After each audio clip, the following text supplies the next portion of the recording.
So linkage. It's an interesting time in our company's history. I've never been more excited about the opportunities ahead of us. Things are going well, and it's in large part because of the work that you guys do in partnership with us. So what I thought I'd do is kind of walk you through the main elements of what we do as a company. It matches up very well with our strategic plan, and I will not bore you with all that detail. But our core business, what most of you know us for, is our cost containment solutions. Jim and his team are hard at work trying to figure out new and creative ways to save you money. The council work that's being done is absolutely outstanding. And again, it doesn't work if you guys aren't with us. But we've got to grow.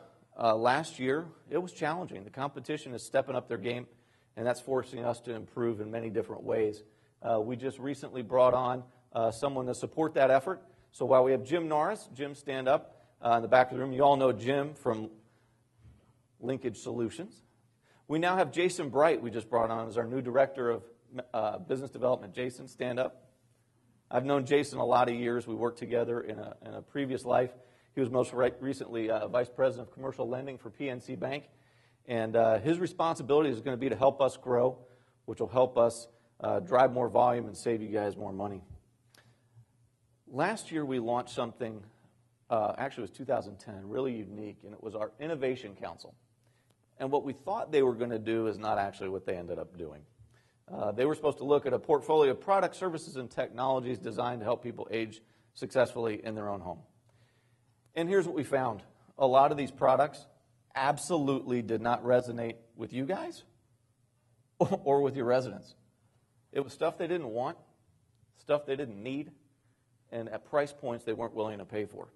So we took a step back, and we recognized that there was an opportunity for us to help provide key insights to those developers of new products, services, and technologies that would resonate with the customer base, with the consumer base, and the influencers. And so that led us to conduct one of the first of its kind technology studies.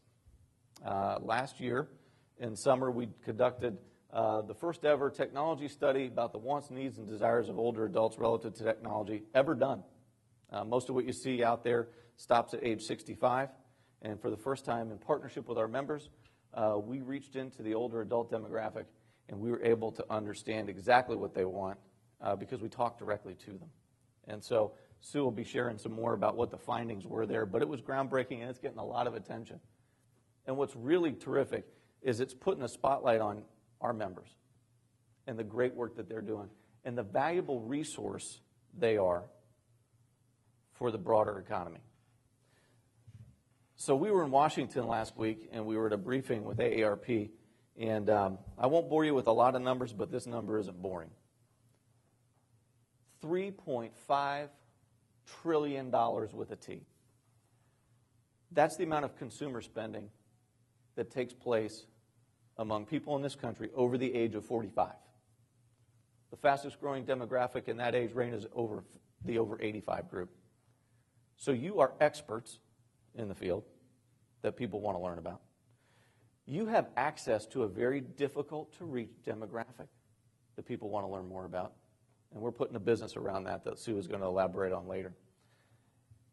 Interestingly, corporate America, consumer products companies, technology companies, are focused on the coveted 18 to 45 or 18 to 44 age range. Guess how much spending they do? Still a big number. $800 billion. So most people are focused on the small opportunity. You guys are experts on where the big opportunities are.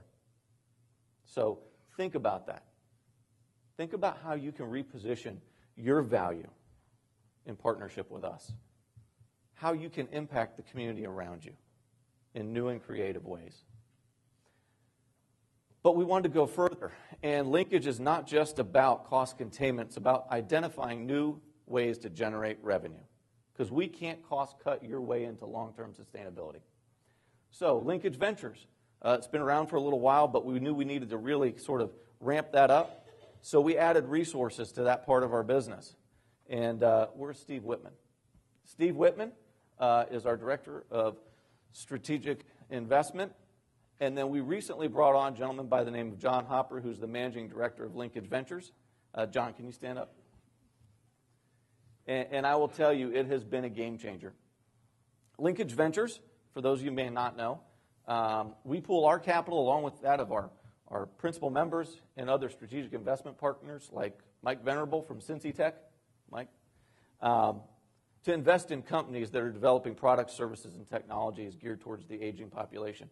Before John got on the scene, we were really struggling to identify any new opportunities. Now, as a result of his efforts in partnership with Steve, some terrific press that we've gotten over the last several weeks, the pipeline is really starting to flow. In fact, I would say it's getting a bit overwhelming. But that's the good news. It's important that we have opportunities to look at.